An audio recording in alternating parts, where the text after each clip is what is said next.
price that's too high for me is my marriage and my children.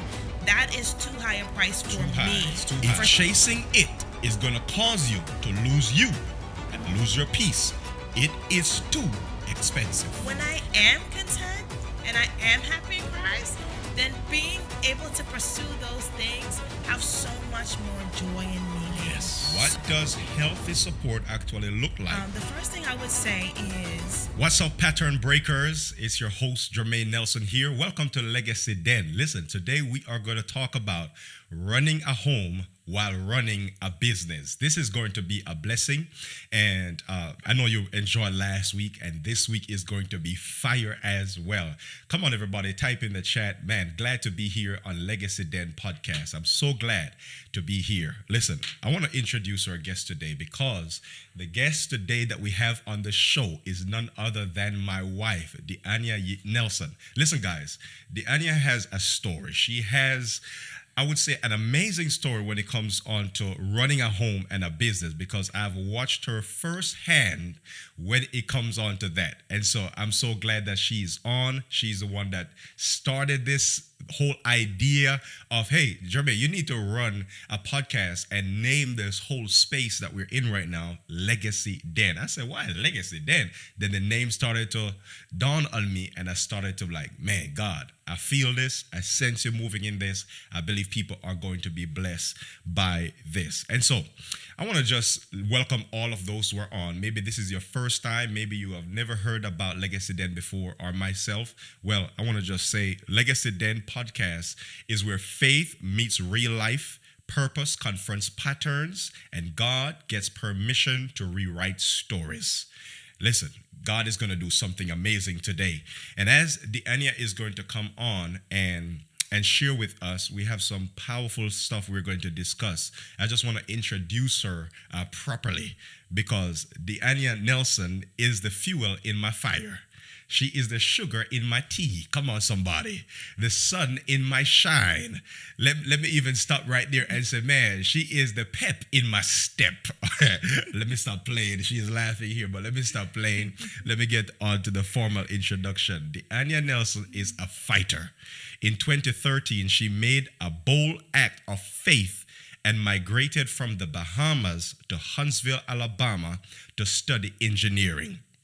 The Lord guided her from engineering to become a math teacher, and she has a bachelor's in math education. That's a difficult subject, but she was able to conquer that. In 2020, we started having kids, and this opened up things for her to start to explore her entrepreneurship journey. She is the one who even came up with this whole idea of running Legacy Den. I don't know what I would do without her. So Deanja is a mother, she is an entrepreneur, and watch this, guys, she's a homemaker. She's the one that introduced me to the whole idea of being a homemaker. And with all of that being said, watch this. See, she still has a sound mind. After all she's doing, she still has a sound mind. Running a home while running a business can be a lot. So today, we want to know how to do that. Deanja, my beautiful wife, welcome to Legacy Den. Thank you. Thank you for the introduction. You're welcome. That was surprise. It was exciting. So you did a really good job. I appreciate that. I'll take that. I'll take the compliment. I'll take it. Listen, as we are here, I know our online viewers, they're on. Some of them are mothers, some of them are dads, some of them are singles, some of them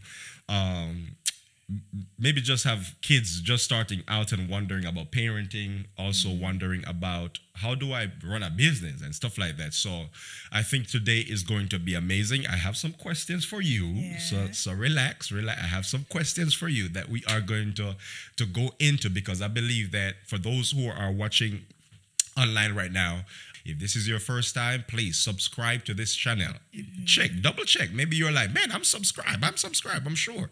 But double check and just ensure that you're subscribed to this channel, because this is where we are growing in Christ. Okay? All right. So, Deanja, when I look at culture, because when we look at culture, we live in a culture that celebrates outcomes but hides processes. And on Legacy Den, that's something that I'm like, I'm not going to hide the process.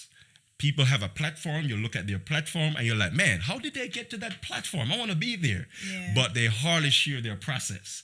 And thank God for social media now. Many people who are on a platform that we looked up to are inspired us, are influencers. Now they are coming out on podcasts like this. They're coming out writing books. Before you had to you had to connect with a publisher to write a book, and sometimes they approve the book, sometimes they don't approve the book. Sometimes even songs, if you want to write a song, if you want to share something, you had to go through a lot of approval stages to be able to share how you made it to a platform, unless you go to a conference or something like that. But now information is readily accessible. And so now people are coming on podcasts and sharing their process.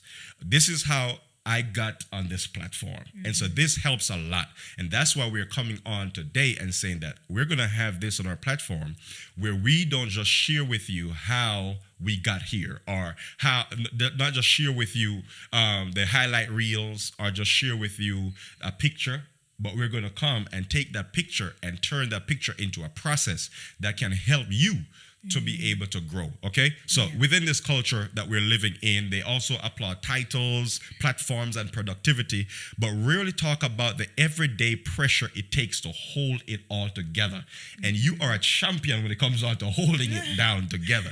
So my question is, here's my question. When people hear wife, mother, entrepreneur, homemaker, it sounds admirable, but what does a real day actually look like for you? And what are some pressures people never see? Yeah, that's a loaded question.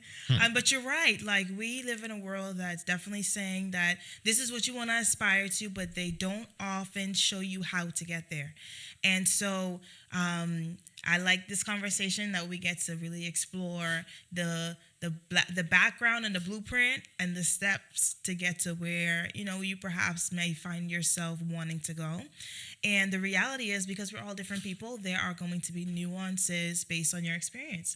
So I just want to talk about them individually, right? Not all together. Let's maybe consider just entrepreneurship first, and then maybe go into like the other areas. Okay. But the reason I wanted to start at entrepreneurship is because it actually is stemming from me being a child, like all the way back, right? So for me, I am the youngest. So I grew up in the Bahamas, and I am the youngest of 5 children to my parents.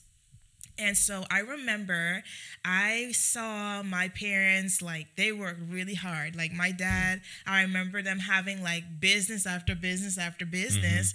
And just whether this didn't work, you shift to something else. And if that doesn't work, you shift to something else.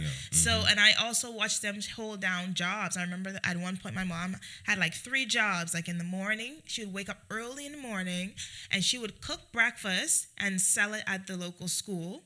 And then she would leave there between 7 and 7:30, and she would go and get dressed, ready for her 8 o'clock job or 9 o'clock job, and she will stay there until 5:30, and then she would leave from there and go to her after-hour job, and then after that she would come home, and then her other job, which was to take care of us. So like that hard work and resilience and being disciplined to get things done, that has been what I have seen growing up. So now coming into being an adult, being a mother and all these different things, that desire to like grind and to work hard and to not make excuses for where you are not, or why you're not where you want to be, like that just was not even acceptable in my mind. Like, there's no way I can say I'm not here because somebody else, it's like, no, you're not there because you're not there, because you're not doing the work.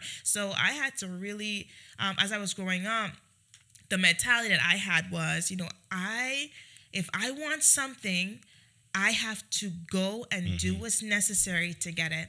And so that has definitely dictated my attitude and how I push in all other areas of my life. So being an entrepreneur, though, there's beautiful things about it and there's challenges. So, one of the beautiful things that we often see on social media is that to be an entrepreneur, we see people who have freedom of time. They can decide how they want to spend their time. They can go to places. They can afford these different things. And that's great. But we don't see the reality that there is a security that comes with clocking in 9 to 5 that you don't have as an entrepreneur. So, for example, one of the things that I do, I really love education. And so I teach and I provide educational resources in particularly mathematics for secondary and undergrad math, right? So one of the things that I tell let's say I'm talking to somebody that wants some type of information on how to do what I do. I'll explain to them, look, a teacher that works in the school system, I'm going to kind of bring it home to me. A teacher that works in the school system, they can have a whole class that will fail and they're still going to get a paycheck tomorrow. They can say, I am sick and not show up to work. And guess what? They're still going to have a paycheck tomorrow. There's a lot of security in having a 9 to 5. But for me, as an educational coach or academic coach, guess what? If I don't show up, I don't get paid.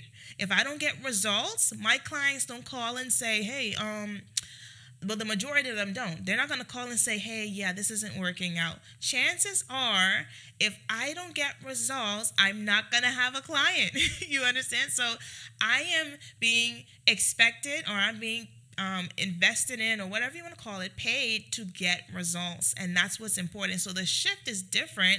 So there is beauty in the flexibility, beauty in the pay, beauty in being able to choose what clients you want to work with and which ones just will not work because the dynamic doesn't work out. Those are beautiful. But the reality is that you're living in a different space when you're talking about being an entrepreneur versus being an employee. You are an employer, So that's one of the biggest challenges, because there's a temptation to run back to what's secure and run back to what's safe. Right? It's safe to just be like, I know that I'm going to have a job and I have a paycheck no matter what. But when you have to be paid for results, you have to do whatever it takes to get yourself or make yourself healthy, to invest in yourself, to know more, to be better, to all these things. I have to work on my person to get the results that my clients need and to be the top of my game, to be a better version of Anya tomorrow than I am today. So that's one of the biggest pros and also one of the biggest challenges of being an entrepreneur, that I cannot look to my boss and say it's his fault. It's my fault. If I succeed, praise God, there's something that I was able to do to help myself to get there. Of course, in light, I believe God opens all doors. Let me say that first of all. But what I'm saying is I have to do the work. I can't point the finger at anybody. If I fail, it's my fault. So you're saying that the pressure now, it lies on you. So yes. The pressure of it's on my boss. So if something goes a little wrong in the company, or during COVID, or during any sort of pandemic or something that's happening, it is the boss's responsibility to ensure he writes you that check no matter what, to find a different way to create a space to keep the workers, to be able to let the business continue to function. Walmart needs to find a way, no matter what. If people can't show up at Walmart, they need to find a way to deliver. They need to find a way to buy more trucks, buy more cars.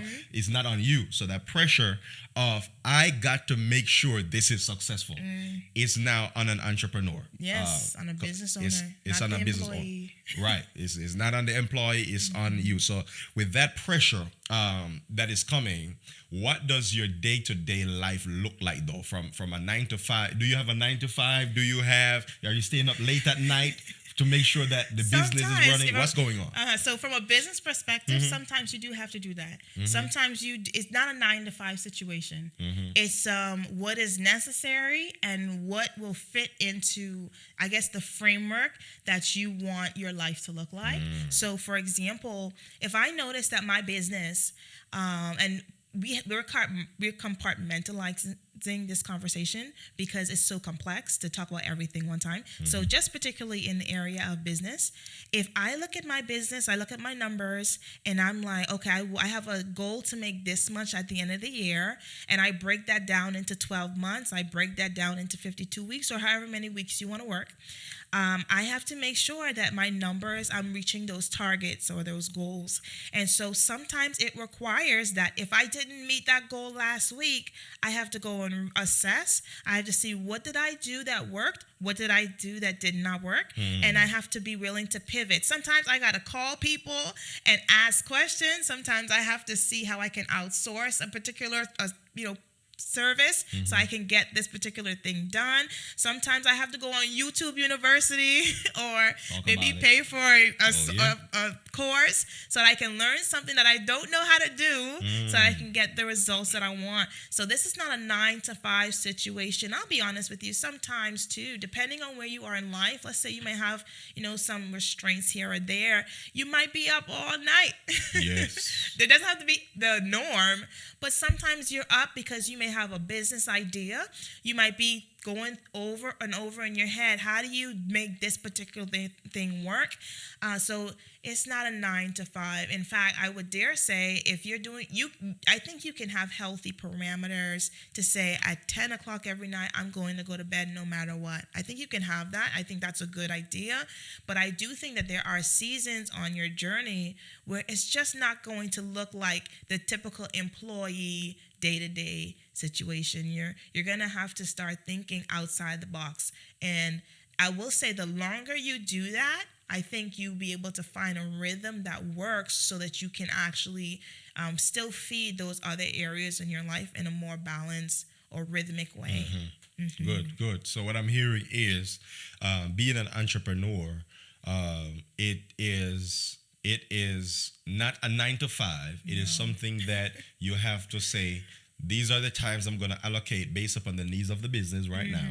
And I'm going to spend some time here. It could be I have time in the night. It could be I have time in the day or afternoon. But I'm just going to make sure that whatever the need is of the business, whatever stage it's in, we're just going to put aside time to be able to manage that. Okay. Yeah. And I would want to add that this conversation is in light of the fact that I'm more than a business owner, right? So someone, if you have no kids, you're not even married, you have no other responsibilities, then you might be able to get everything for your business done in a 9-to-5.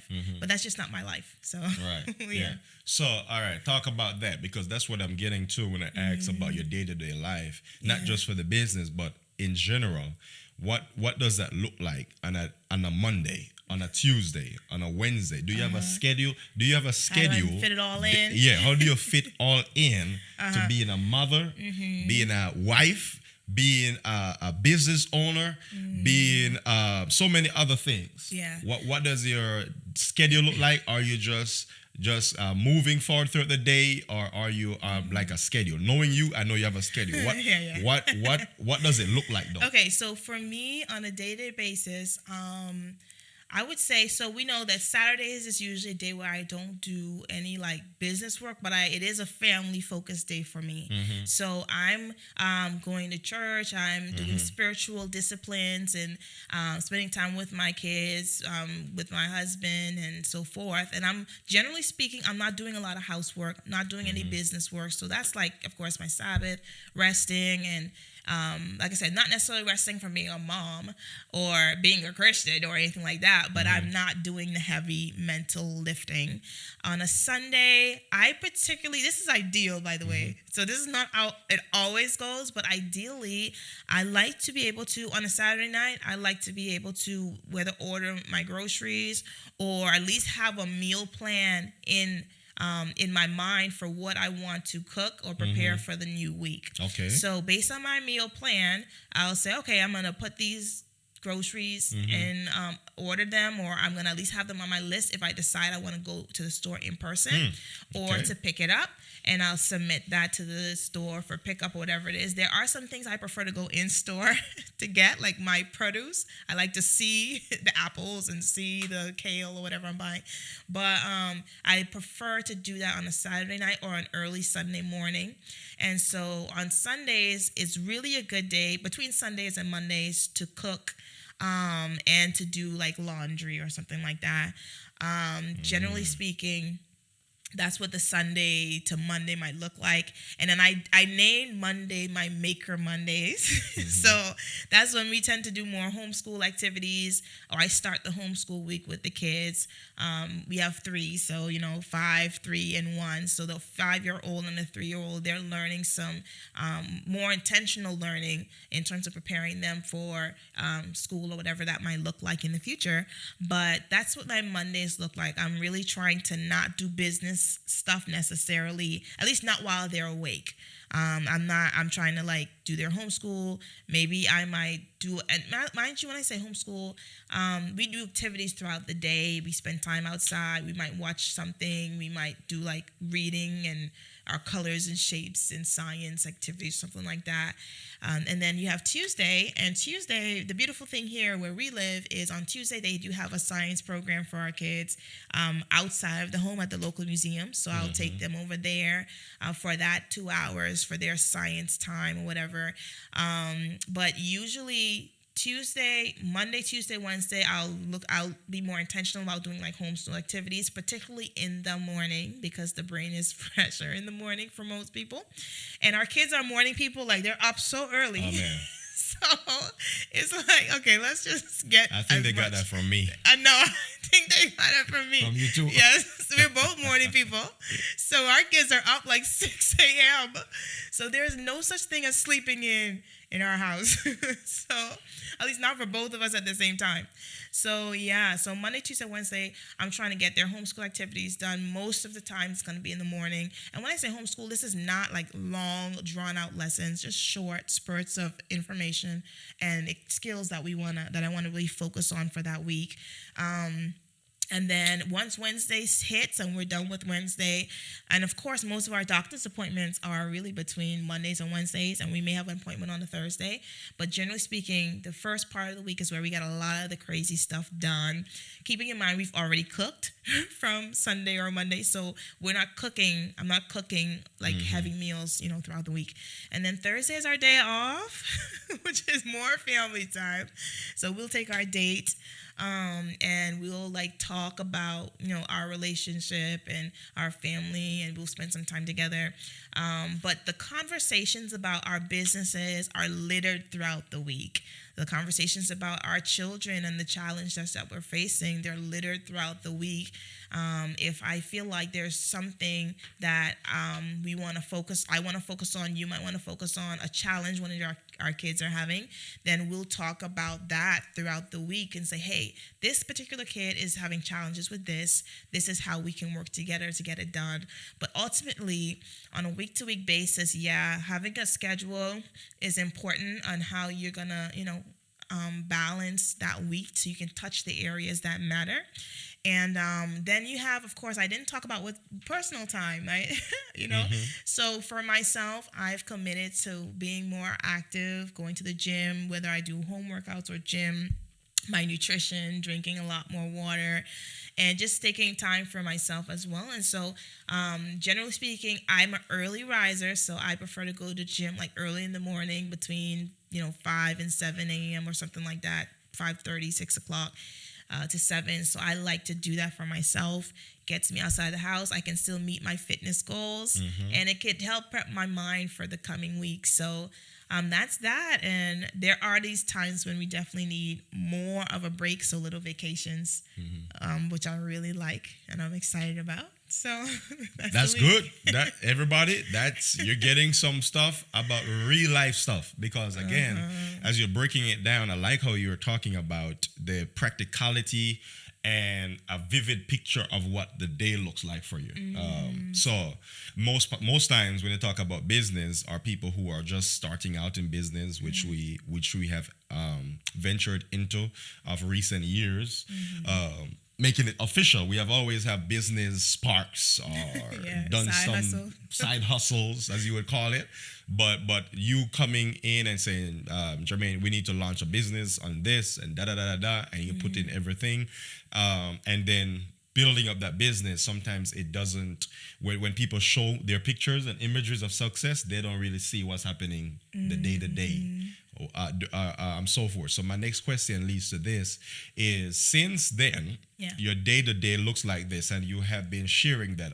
Oh man, I have to touch on all of these different things in my life, day by day, week by week, rest, business, family, kids, husband, all of that in the week.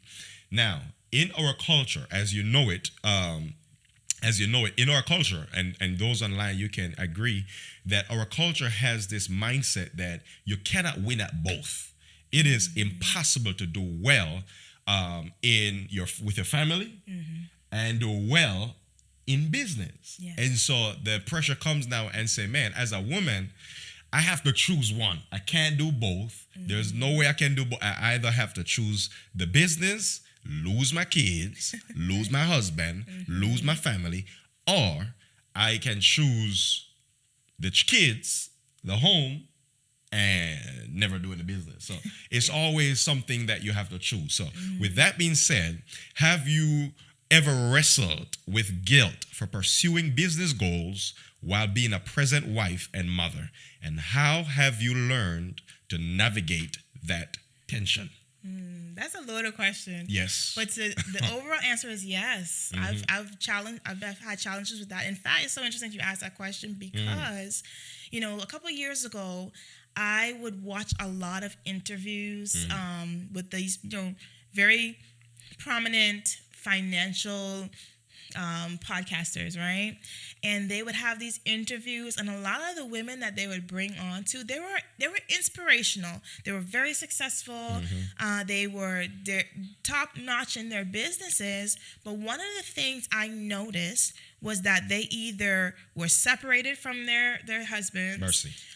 They either had challenges with their kids because of the relationship, or they were in the process of rebuilding a broken relationship because maybe something was broken or, was missing in between the pursuit of obtaining what they wanted and them actually obtaining what they wanted. Now, here's the reality. I started to think to myself at that time, like, man, it seems like the only way I'm going to get where I want to go is if I'm by myself. If I'm single, and because, excuse me, because I'm like, it seems like it's so hard to get where I want to go at the pace and the speed I want to go to. I'm sorry, I'm being real. But I was just like, I might need to get rid of this brother right here. But then I was like, you know what, God? I looked at the ladies on this, and I love that they were able to achieve their goals. I love that they were able to be successful, and I love that they were able to feel empowered in that arena. But for me, I said, Lord, I want to be successful. I want to be empowered in that area, but I need you, God, to do it for me in such a way where I don't have to pay the price that they've paid, because the price is too high. And I think what ends up happening is because I'm such a go-getter and I want to move quick. Like I'm telling you, when I put it in my mind that I'm going to do this in 12 months, I'm trying to get it done in 10 because I'm trying to move that quick. But when you have a family and a spouse, you do have to consider the people that matter to you when you get to that space. And it's interesting because that is very oxymoronic to the advice that says you go first and then come back for them, right? Because that's very popular to say, Anya, you go ahead first, leave them behind, and then come back once you get there. And I just knew for me that was not the path I wanted to follow. Excuse me, I have an allergy thing going on, but that wasn't the path I wanted for myself. For some people, that might be the path you choose, and that might be the price you're willing to pay. That was not a price that I was willing to pay. And so I asked God to give me wisdom on how to still reach my goals, but do it in a way without having to pay a price I was not willing to pay. And so I think, one, leaning on the Lord to say, you know what? He's going to give me what I need for today. And whatever he gives me, my job is simply to manage it well. And so I've seen God open doors for me, for our family, for my husband, for our kids, in different seasons where he knew that it was necessary to take this particular next step, you know? And so in that regard, I really lean on the Lord to say, God, okay, this is what I'm pursuing. This is what I'm wanting to do in this particular area. And it's not just in finance or business. It can be in any area. But I'm like, okay, God, give me wisdom for today. Let me not think about 3 months from now. I have my goals and the things I want to achieve. But for today, these are the things I can accomplish. These are the things I can work towards. And so that's one. The second thing was that price that I talk about. The price that's too high for me is my marriage and my children. That is too high a price for me. It's too high. For somebody else, that might be a price you're willing to pay, and you can rationalize for yourself how that works for you, and that's fine. For me, it will not work. And so with that being said, I am only pursuing these things for my children, for my spouse, my family, for our unit. For me, I definitely believe that, like, my family is a gift that God has given to me. Like, I didn't even have the mindset to even, like, before I had a family, before I had a husband or children, I didn't have the mindset to even pray for those things. Like, I was like, I'm gonna do all this for myself. Like, I could do it all. I was like every woman, you know. And so the fact that God gave this to me, I'm like, God knows this is a gift to me. So I see it as a gift. And so I'm not going to push the gift away or anything like that. But my thought process is, if God gives me this as a gift, then it must be, and also he gives me this passion for a certain future or a vision, it must be that he has a plan on how to keep them both or how to have them both. But it's not going to be in my time. It's not going to look like how I want it to look. But it's possible. But I have to be patient. So, yes, there's guilt sometimes. But I think the way I combat that, or, you know, work with that tension is, one, I have a prayer. My life is, I have a devotional life on a regular basis. I spend time with the Lord. And then two, I try to just focus on the task for today.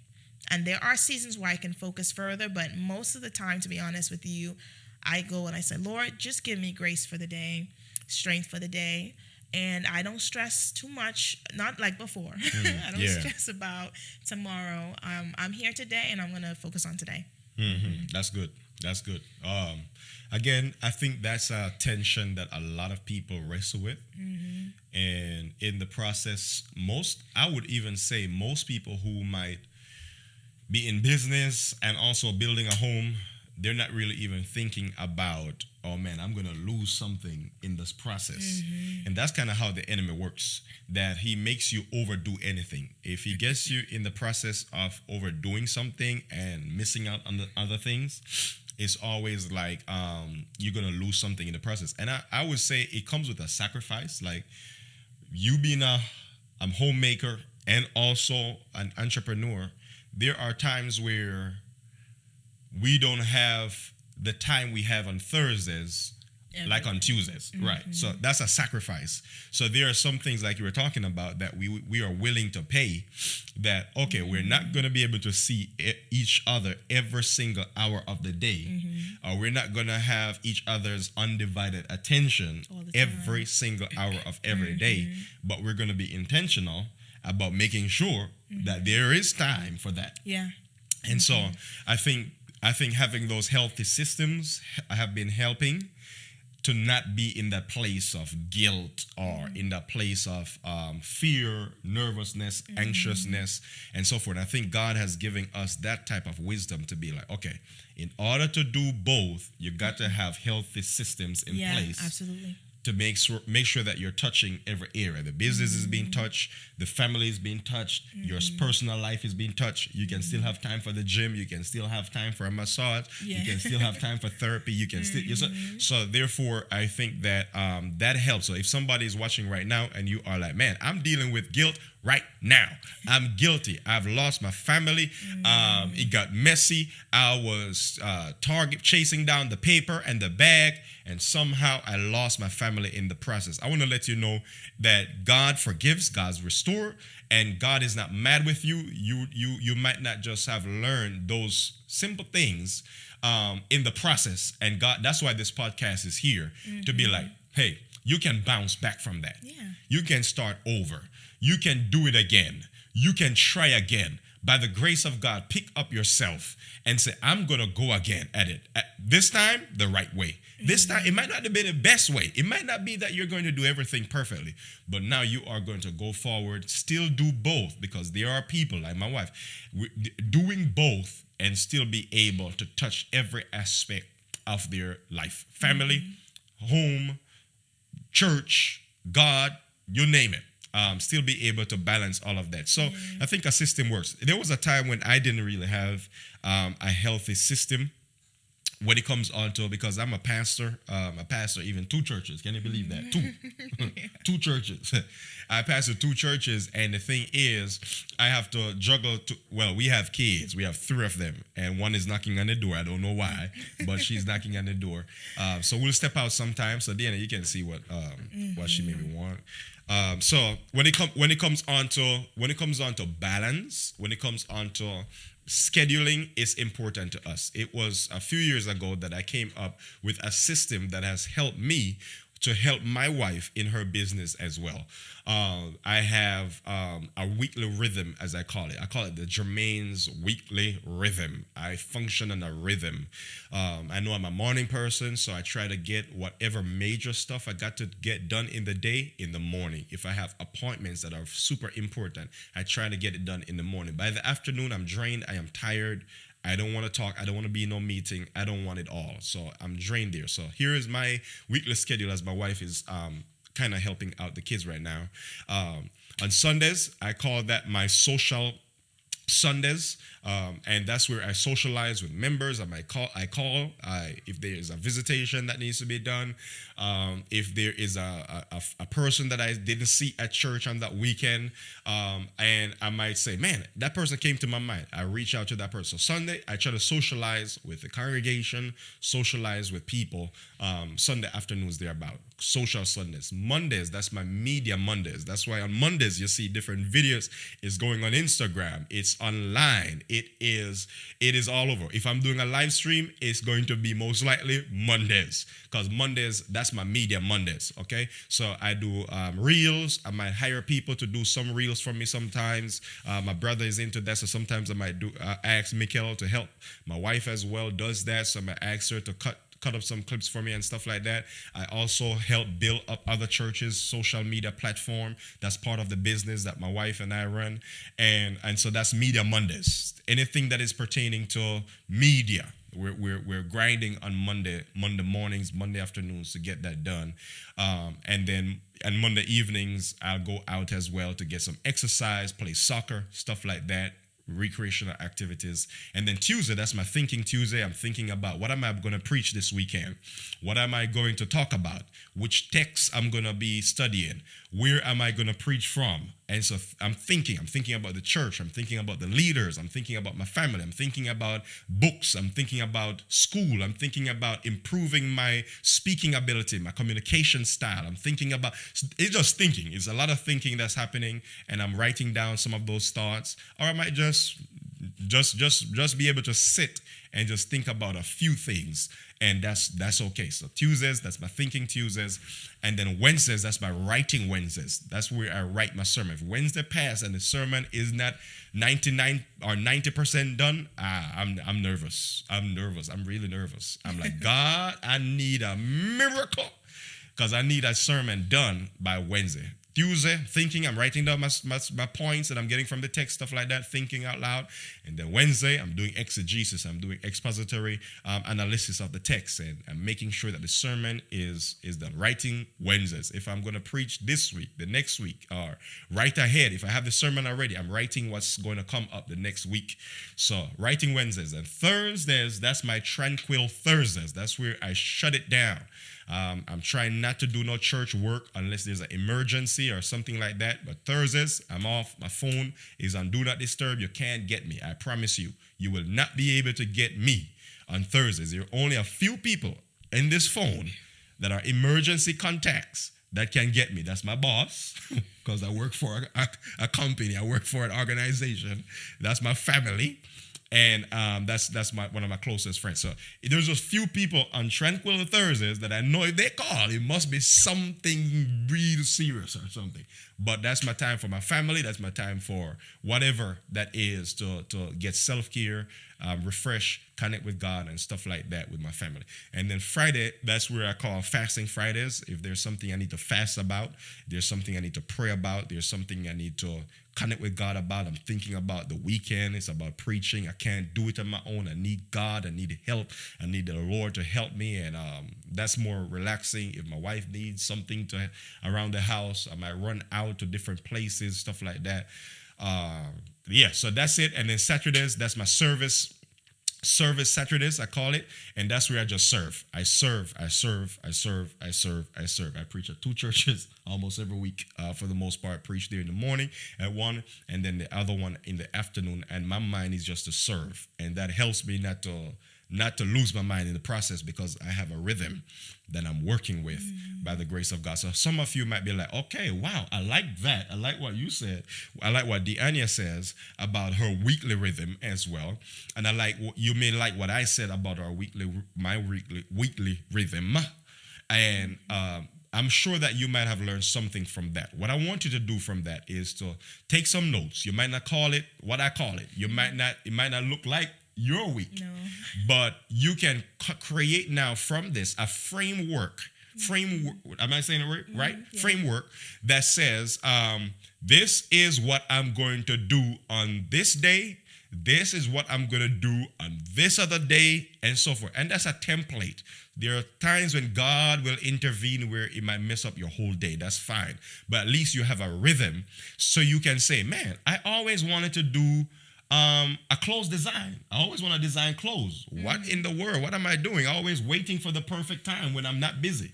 But look, 10 years have passed and you're still busy. Right. So start. You got it. I would say start. Choose a day that you're going to spend 1 hour or 15 minutes to do some research. How do you start a business? What do I need to get this clothes design thing? Do I need to connect with people in China? Let me research. Let me put aside $200. If they scam me, you know what? I tried. Yeah, it was only $200. It was $200. I'm not going to lose sleep out of $200. If I bought the clothes and nobody bought it back, it's $200. You know so what is your limit? Maybe your limit is $50. But again, you bought one and you tried. Yeah. Hey, girl, I'm selling clothes now. I'm selling clothes. Do you like my design? Girl, I hate it. I ain't gonna lie to you. That design, I don't know who designed that shirt for you, but I don't like it. But guess what? It's a start. What you're doing, what I'm trying to let you know is that everybody had to start somewhere. Don't wait for this so-called perfect moment when you're never busy. No, you gotta just say it's not gonna happen. You have to schedule time and say, this is my set time to do this. My family here, my little business here, stuff like that. And I shared a horrible story about failing. Because most times you fail, really. But for a lot of people, they win. You may have a good designer. You might say, man, I'm going to do it the right way. Good thing you have ChatGPT. You can go to ChatGPT or AI software and say, okay, here's my idea. Here's my business idea. It's not perfect. I don't know what I'm doing. I don't know the first thing to do, chat. But you know what? Give me a business plan and put it in my weekly schedule, and I only have 30 minutes to work on this plan every day. That's it. 30 minutes. And chat will give you something that will fit within the 30 minutes every day. And all that you have to do now, with the help of God Almighty, is to work that plan. Follow the steps. That's right. Follow the steps within that 30 minutes. Oh, I've done my 30 minutes. I'm done. And they'll break it down. So that's a good thing. Let me move on, because I know that you have a lot to share with us. But number 3, here's the thing, because society celebrates what produces income, but often overlooks what produces stability. Running a home doesn't come with applause, but is foundational to everything else thriving. How did you learn to value the work of the home without minimizing your desire to build something outside of the home? Good question. And you're right, that we're living in a world that's, and almost, it can seem sometimes almost anti-home and anti-family. Yes. And so, to be honest with you, that is a thing that I have to come back to on a regular basis, or I have to, deal with that tension regularly. I will say it's not as much of an issue as it used to be, as it is now. But I will say, on one side, I think knowing where you get your validation from makes a difference. So, for example, I mentioned in the beginning that I grew up in a home where work was like the language of love. So everybody just worked. And so I think coming to a place where, because there was a point where I wasn't an entrepreneur. I was just kind of at home, or I was doing other things. And I had a challenge with it, because I think I really associated my value with being able to make money, and how much money I made, right? And I also had a belief that other people saw that or thought the same way as well. And so coming from that mentality that, wait a minute, no, how much I make doesn't even matter in terms of what my worth is. Even now, if you were to meet a multi-billionaire, you may or may not like him or her, depending on their personality, like depending on the type of person that they are. So you can very well have someone with a high net worth financially, but a very low net worth in terms of their character, in terms of what they actually like, how they make you feel, or all those other things. So on one side, having to reframe my definition of value and worth, and that's one thing, and where I found my value and worth. Another thing, I don't know if I read it somewhere or if I saw it somewhere, but there was something I read, and it said most people are not really interested in the actual endeavor itself. What they're actually pursuing is the story they're telling themselves that this endeavor will make them feel a certain way. So that's why oftentimes when you see someone that has gotten everything they've ever wanted, but they don't feel what they thought they would feel, they're not happy. Because the truth is, they weren't after the endeavor, they were after the feeling, and they thought that if they got this thing, then they would feel that thing. But the truth is, that's not consistent. That's true. It's not a consistent thing. I like that. And so this idea that, okay, Anya, if you make this much money and if you have all these things, then you're going to automatically feel this particular way. That's not true. That's true. And that's the void that many people don't talk about. That when I said some people, they show you their platform, they'll post a picture of their platform, but they don't post a picture of the process. Because the process is going to tell you what they had to do to get it. And in that process is going to also tell you the reality of how it feels like, or what it feels like when they get it. And they'll tell you that they still have that void if they had one before. Or if, let's say along the process, they may feel what they thought they would feel at the end, but it was not as a result of the thing they obtained. It was that something happened along the way that made them realize that they needed to get that fulfillment somewhere else first. And so, for example, I'm going to say in faith, right? What you'll find is you can look for everything to fulfill a void that you may have. But if you don't have God, because he was the only one that's really meant to fulfill any void that we have inside of us. So for me, letting God fulfill that void made it easier to pursue something I believed he put on my heart. Because I do believe God put on my heart to be an entrepreneur, right? Right. But entrepreneurship doesn't fill the void. Mercy. God does. Mercy. So as I pursue entrepreneurship, God fills me in such a way that I don't have to race to get the result. Like I can take my time because it's about the process, and now I'm doing it with God. Yeah. We're walking this thin line, or this, whatever you want to call it, this tightrope together. So it's really the process that becomes enjoyable, the process that becomes something that you really have most of the value for.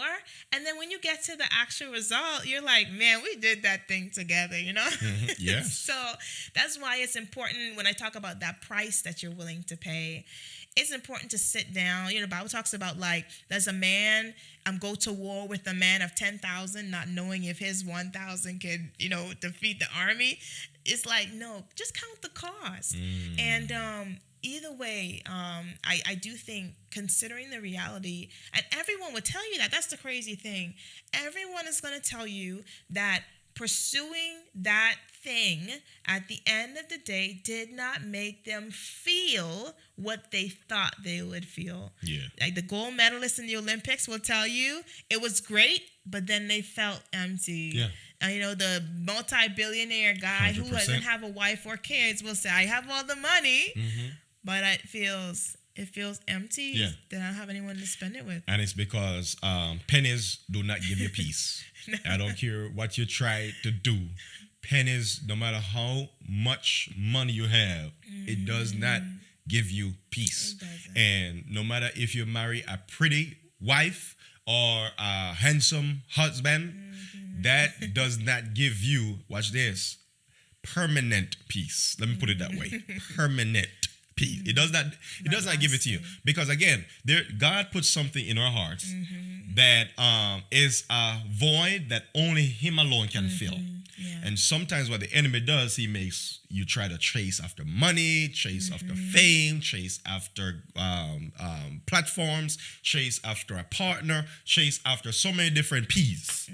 But then you get it, and then you feel like, I still have this void. It's not because chasing money was wrong, or you saying that, man, getting a job to pay for my home or pay for my students' college education or stuff like that. That's not wrong. It's not wrong to go hunt for a job. It's not wrong to be able to say, I need some funds to be able to support the basic things in everyday life for me, or to leave a legacy, right?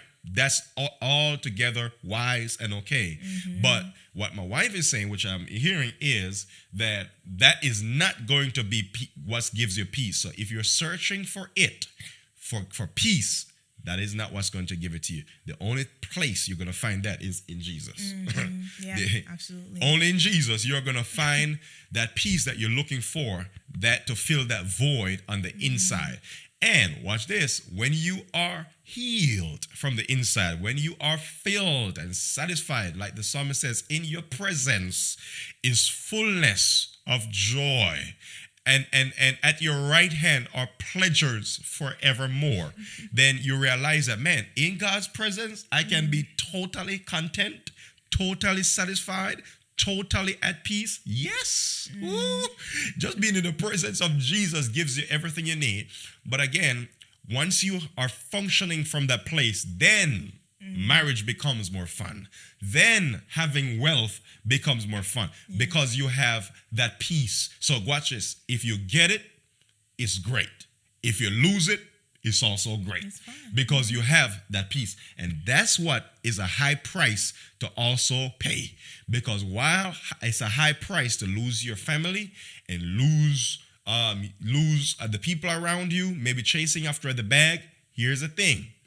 The price that is so high to pay is when you lose your peace. If chasing it is going to cause you to lose you and lose your peace, it is too expensive. And I kind of want to add in to that thought, because here's the thing. We tend to see contentment and ambition as if they're antithetical, like as if they are opposing. You can't be content if you are ambitious. And that's not true. You can be a content person where you are and still be ambitious and still pursue 100%. Different things that God put on your heart, right? So that's where this notion of, hey, look, I can be content, I can be happy. And the truth is, when I am content and I am happy in Christ, then being able to pursue those things have so much more joy and meaning. Yes. So much more joy and meaning. And yes. I mean, I had a thought. It just escaped me, my mom brain. But yeah, like I think it's really beautiful to keep that in mind. Yes. That, man, because if you don't have the peace, if you don't have the contentment, and then you pursue after things, the mindset is that you felt like, let's say you got what you thought you wanted, but you still don't have the peace. Now the mindset is, okay, maybe I need another position. Maybe I need more money. Maybe I need more this and more that. And so you run and you chase after more and more, because you assume that maybe I didn't get enough, and that's why I don't feel full. That's why I don't feel content. But it's a rat race. You're going to be running on that wheel for a very long time. And so, as you go on this journey, just keep in mind that, like my husband said, pursuing those things aren't the problem, but thinking that the pursuit of those things will fill the void, that's the problem, because it's not consistent. So, yeah. Yeah, that's good. That's good. I have another question, because entrepreneurship can either deepen a marriage or quietly divide it. Yeah. Especially when expectations aren't spoken and roles aren't clarified. From your perspective as a wife, what does healthy support actually look like when vision is big, responsibility is heavy on both of our parts, and both home and business demand attention? Okay, so my take on it, and this is my opinion. Okay, I'll probably keep going back to this notion of a price. The first thing I would say is, what are your negotiables, non-negotiable? Like, what are your values? What do you share? For me, I only have this great endeavor toward business because I have a picture of my family being present when I get there. I have a picture of my husband and I having a healthy relationship when I get there. I have a picture of my children not like having a healthy relationship with me when I get there. So that now tells me that my family relationship takes precedent over the business endeavor. That's my particular perspective. Now, that does not mean that I have a business meeting and my child says they want me to read a book, that I skip the business meeting to read the book. That doesn't mean that. That means simply that I communicate clearly to both parts what is important, what my priorities are, and how we're going to get A, B, C, and D done. That's good. So I still need to go to the business meeting because that's important, but I'm also going to make sure that my child knows, hey, sweetheart, guess what? Mommy has a meeting, but guess what? I'm going to read you the best story ever when I get home, right? So I have excitement for both. But at the end of the day, you count the cost of what you want. Now, I will say communication is key. One of the things I really love that we started doing is this meeting, I call it a family meeting, where my husband and I will talk about what our week looks like. And if he needs help with certain things in media, or if I need help with certain things in the home, or with my, teaching business or whatever it might be. And I would say our businesses really, but whatever help we need or whatever help that needs to be given, we'll talk about what those expectations are, what the challenges are for the week. And I love stuff like that. Like, I really love it because I can literally see before the week even starts how, and my husband can see how we can help one another. And so now we have a list of things, not overwhelming, but a list of things that we can keep in mind that, okay, Anya, these are the things that I know she needs help with. For my husband, these are the things I know he needs help with. For our kids, these are the things we know they need help with. And the list doesn't have to be exhaustive, but seeing that list shows me how I can serve my husband through the week and shows him how we can serve me throughout the week in the areas that matter most. And so I think acts of service is probably closer to my love language now than ever before. And so I don't see, let me say it like this.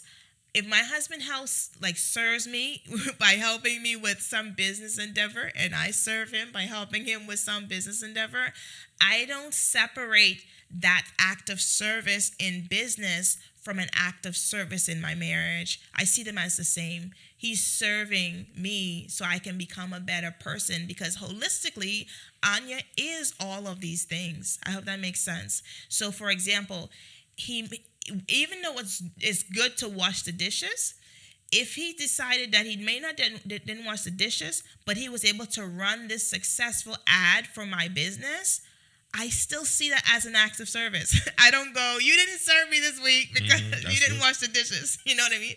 So I think, like I said, back to that communication piece, communicate. What are your expectations? Where do you need help? As women, we hate having to ask for things. Like, we believe that our husband are telepathic and God gave them the ability to read our minds and we shouldn't have to ask anything. But that is not true, ladies. Or even husbands who might be, wired in that way to think that your wife can read your God-given mind that changes every 10 minutes. It doesn't work that way. And so communication is definitely key. But there is a quote that said, the biggest myth in communication is believing that it actually took place. And so if you're saying something, but one, you didn't have the person's attention, they didn't understand what you were saying, you were not clear, you had an attitude, they were more distracted by your attitude, by the words that you were saying.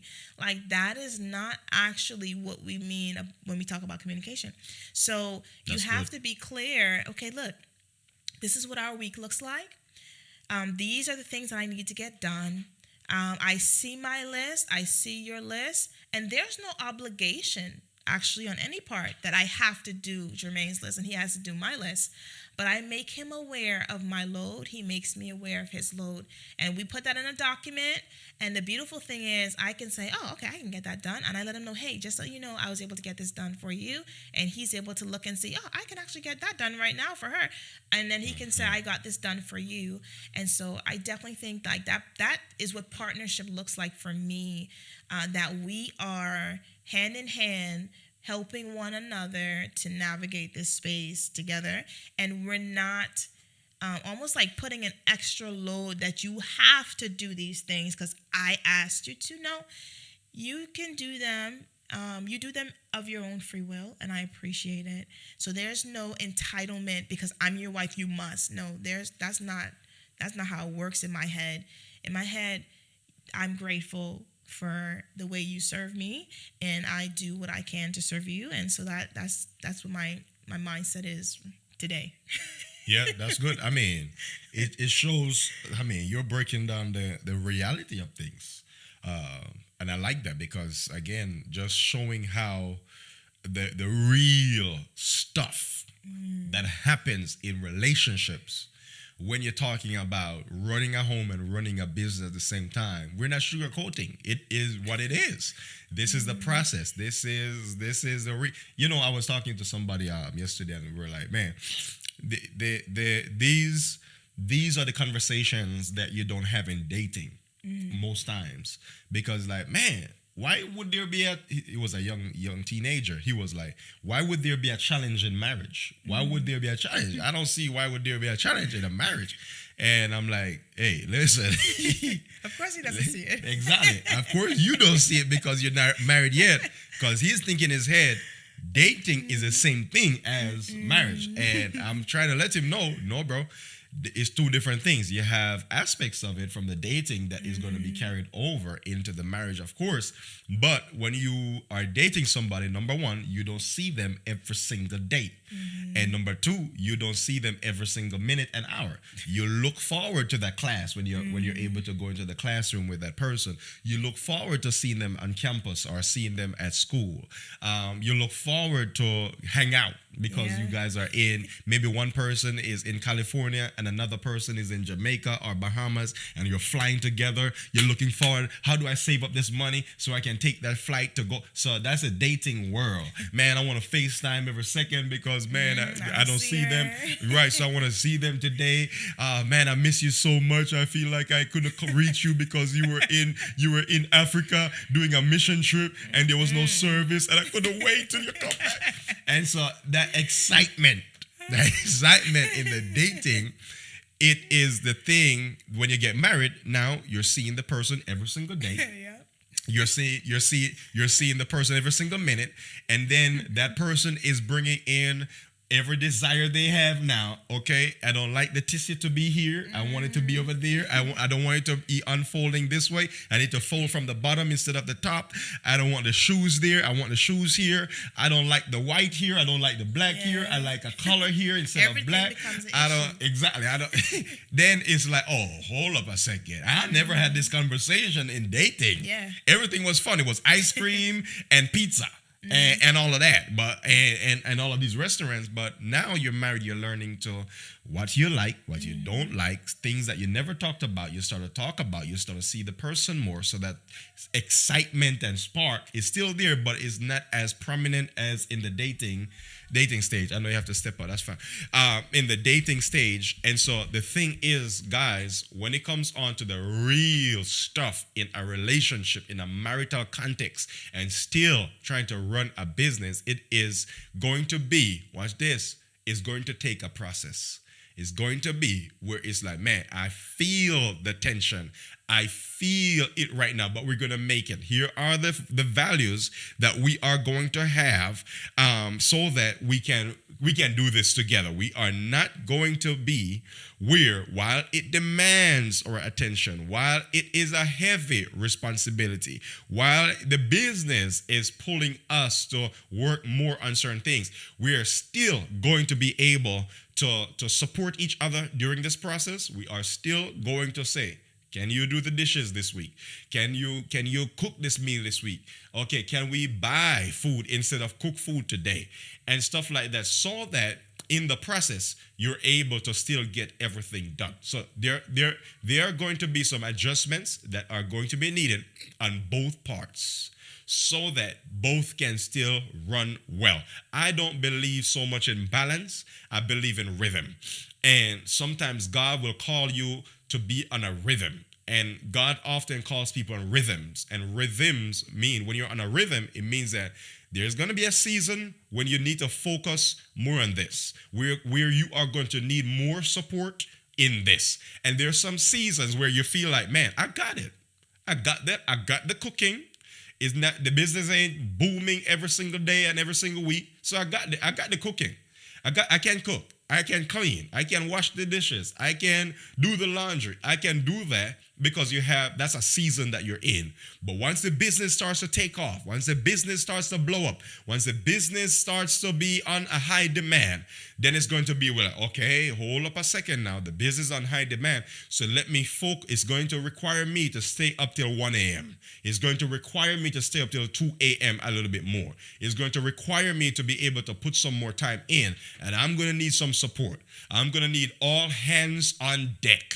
And that's where it comes in, where both of us now have to be like, oh boy, hold up, I got to put this down aside, and I got to be able to focus a little bit more on this until I support my wife in this process so that it takes off, so that it still flows. We need to find some people to hire. Let's call over India. Let's see if we can be able to get somebody to hire who can do some things for cheap and still be excellent.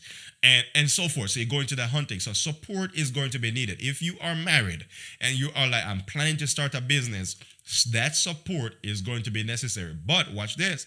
While that support is going to be necessary, don't expect it to be there every single day, every single moment. There are going to be some times where sacrifice is going to come into play, where you might be finding yourself working a little bit more than before, because this is a season. That's a rhythm.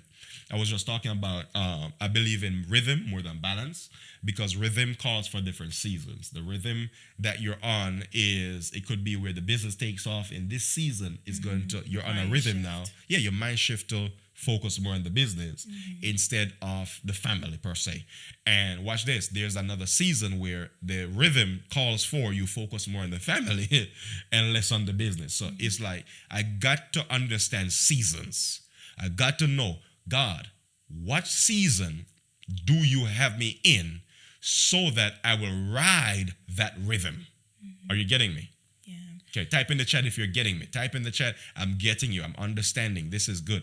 All right. Yeah, you have something? Yeah, I was going to say, and I think the beautiful things, particularly, because we're married, being in relationships, so we have to communicate. So, for example, even if we might be in a season where something is going on, talking about, okay, we know that we're in a busy season, but I don't want to sacrifice this in this season. So it might be where my husband might have to lean more toward the business while I lean more toward this particular area to make sure that we're filling the gaps so that we are able to make sure that what's important to us as a family generally is not being neglected as well. And then it might be the reverse depending on what's happening. But I did a word came to my mind as I was thinking about what you were saying, and it's the word entitlement. So entitlement for me, it really can kill a marriage, a relationship, especially when it comes to running a business. It can kill a relationship just period in marriage. But when you add another layer, when you add the layer of children, when you add the layer of business and working and so forth, it makes it even more complex. And when I say entitlement, it's this idea that this person should, that word, they should, they need to, they are required to. No one should do anything for you, okay? God did not create us where Jermaine was created just to make sure that Anya gets everything she needs. Mercy, God. Okay? The Bible does not say that I was created for me to fill every desire my husband has, and so I should be all of these things. Why am I saying that? I'm saying that because oftentimes one of the challenges that comes up with, being a wife, being a mom, being a business owner, there's this little voice in the back of your head that goes, he should be doing this, and he should do, and I should not have to. That's also another way it shows up. I shouldn't have to say this. I shouldn't have to say that. That is what I would call entitlement. And so the reality is we're living a life where a lot of these things should not be, because God actually wanted us to live in a perfect world without sin. So the fact that we are living in an imperfect world because of sin, we are already in this arena of things that should not have happened. Okay? So what that means is if you think you shouldn't have to say something twice, then you probably should have to, because we're not in a perfect world. Maybe Eve didn't have to ask Adam twice in Eden. I don't know. But we're not in Eden. We are in the real world. And so in the real world, no, these things that we think should or should not happen, The reality is, it's probably an indication of your inability to communicate well, really, or that word, which I would call entitlement. Yeah. And so that's something that you have to work on, that I would say I've had to work on as well, so that, back to the question, so that that tension within, keeping a marriage healthy and building a healthy business and overall just a healthy family environment, so that doesn't bleed because of this, knife called entitlement that tends to try to poke holes in spaces that don't need holes being poked into. So even as you talked about rhythm, there might be seasons, like I said, where you may have to lean more into business, and this whisper might say, oh, well, he should be spending more time over here. Right. Well, who made that rule, right? Like, there's no real should, to be honest. It's just sit down and say, hey, look, let's look at what's important. Let's look at what needs to get done.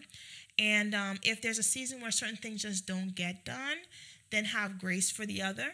But the reality is, you're working together, and you have to communicate along the way to make it work. Right. That's good. Good point. Listen, so with that being said, when it comes on to, before we even go to the next question, everybody who is online right now, if you just came on, please like this video. Please leave a positive comment. Subscribe to this channel. If this is adding value to you, click that subscribe icon. We are going to edit this whole stream and just slight edit at the front and back, and then post it again. So in a few hours, it'll be back up after that. So look out for that. And when you get that notification after you subscribe and you have notifications on, please share it. Okay, can you do us a favor? Somebody needs to hear this.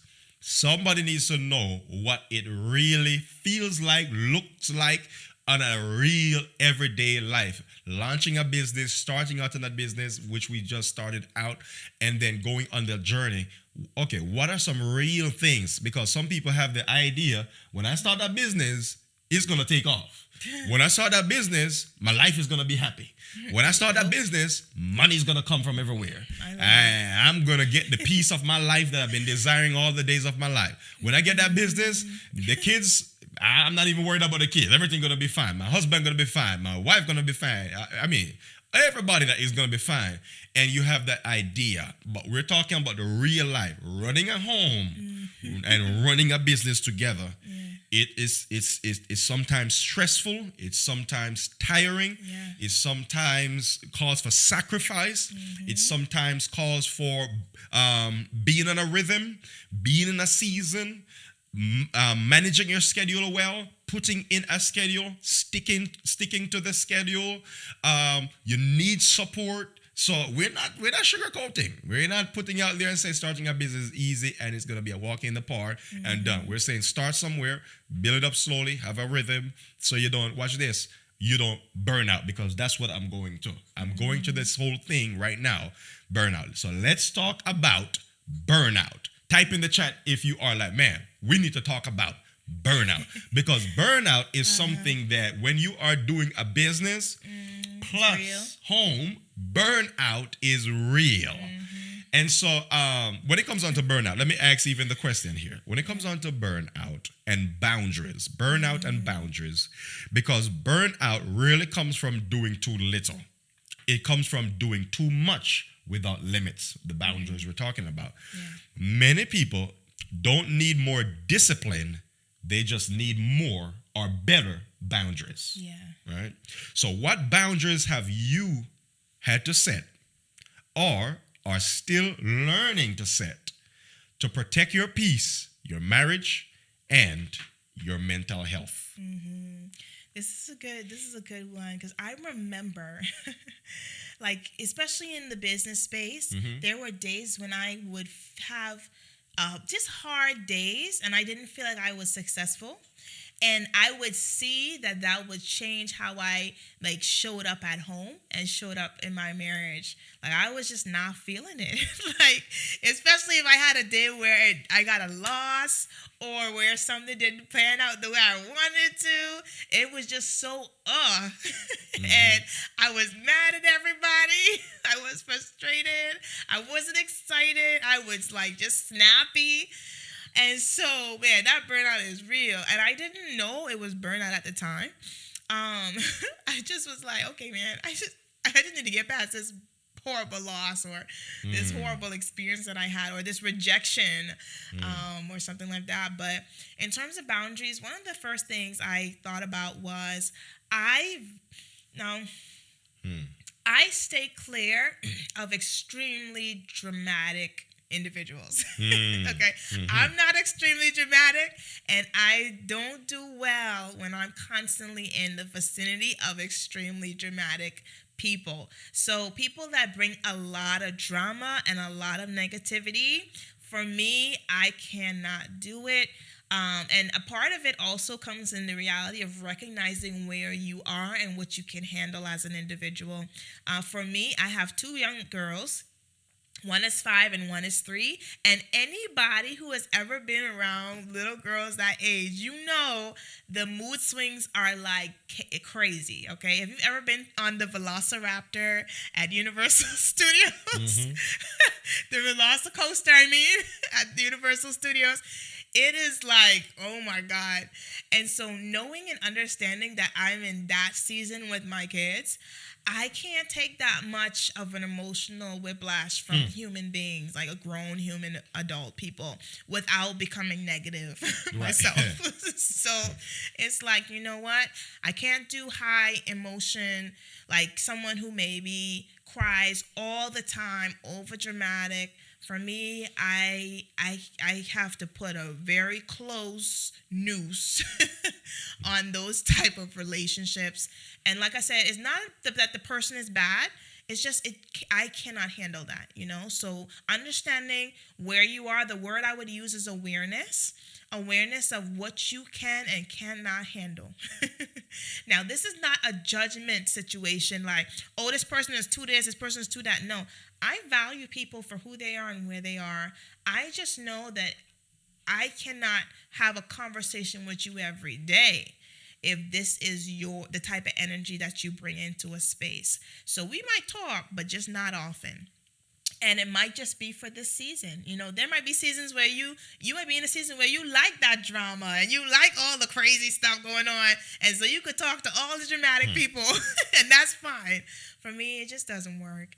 I would not be able to show up for you the way you want me to show up. So that's one. I keep my space, my social space, as calming, as healthy, as productive, as solution-focused as possible. And so that's one. The other thing is, in terms of boundaries or practices that I do, just to keep from burnout, is I try to build relationships with people that aren't necessarily focused on something I'm doing. So, for example, I do have a relationship with someone because they're a mom, but I also have relationships with people that might not be moms, but we can have really good, fun conversation, if that makes sense. So it helps to kind of be like, I still have a friend that's my friend, not because my husband's a pastor. You know what I mean? Like, This is my friend because she's my friend, and we can have really good conversations. And it's not because long. Again, like what you were saying, I think that what happens is what you said. I think choosing your friends is going to be very important to avoid burnout. Yeah. Because if all of your friends are entrepreneurs, and the only thing they talk about is becoming an entrepreneur and doing this, doing that, make sure this is in place, and you have 5 of them, it's going to be draining. Because there's you don't want a phone call where it's like, oh man, talk here about is all we business. talk about is business. It's a Let's hang out. All we talk about, we hang out is business. It's So gonna it's be like draining. it's gonna be draining.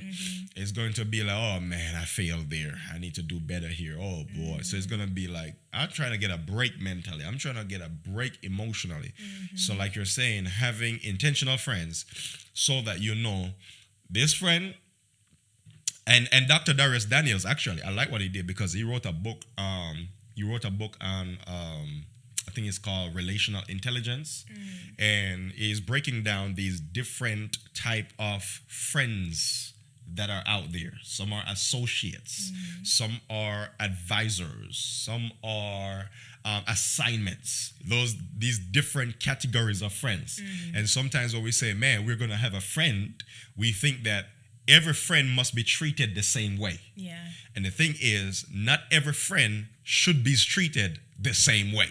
Because some friends are placed in your life, God placed them there as assignments. Meaning, God has a God-given purpose for you to speak into their life, build them up, or something. They are in your life as an assignment. And when that assignment is over, it's time for them to move on. You see what I'm saying? Yeah. So some friends who are assignment, they are only there for a season. They are not there permanently. And some of them are draining you because you are thinking, oh man, why am I being burnt out? I'm not even doing a lot. I'm not even doing a lot. The thing is, right, you're just talking to a lot of friends. And you don't know that last 2 years, God said the assignment was over. So therefore, you don't need to answer them every day. When they call you, you don't need to text them back every moment. It's going to burn you out.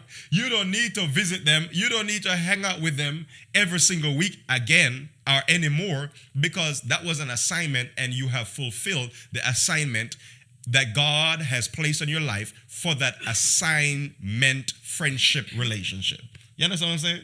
Yeah. And then some people are placed in your life as an advisor. They are there to just advise you. And you have to know as well when that is over or so forth. And they most likely will know. They know that, oh, I'm in your life to give you some advice. And when you choose friends like that, when you see friendship like that, it's going to help you to know, okay, these are people I need to spend a lot of time around. These are people I don't need to spend a lot of time around. So that they're still my friends, but they have different functions. Yeah. So, I guess you could call it stewardship. Stewarding your time and your energy. Yeah. But I think that, and there are situations where maybe someone may come into your life as an assignment, and over time, God takes that relationship deeper. But at the end of the day, like you said, you just have to figure out, okay, what can you handle? And I will also add to that as well. There are situations where you have friendships where you are no longer serving the friendship. It's no longer serving you or the other person. Or maybe you don't need, what that person needs, you don't have. You understand? And so we keep certain friendships going because, we've known each other for a long time. We've been through a lot together. But the reality is you don't have what that person needs to grow and develop and to be who they need to be for the path God has for them. And so learning how to let go is going to be important as well. I know for me, I haven't done it in the best way in the past, but I do see where now God is helping me to be more intentional about, hey, look, the people who you allow to feed into your life and also the people whose lives I feed into on a regular basis. Another thing in terms of boundaries is someone mentioned in the chat self-care. So that's an important thing for me. I personally... What do you do for self-care? So I mentioned some of it before. I do a couple things. So now the day I do it, I'm not going to share the day, but I'm going to share what I do. You might be wondering how I fit it in. I'll talk about how I fit it in, but the days might vary. But generally speaking, one, I love results. That's just me naturally. I love results. And I also love feeling healthy and feeling strong. And so a part of that is or knowing that about myself. And I'm naturally an introvert. I don't know if people get that or not. I'm naturally an introvert. I love like spending time alone. I've always loved doing that. Not all the time, but I do love just myself, just in a space, me and God just chilling, no extra work to entertain anybody. So with that being said, I go to the gym. My goal is to go to the gym 2 to 3 times a week. And I love doing that. I get out of the house and my mind is clear. I do have the discipline to do at-home workouts, which I do on a regular basis. But I love the going to the gym because I'm out of the house. The kids aren't on my mind. There's nobody, crawling through my legs when I'm doing like my exercises.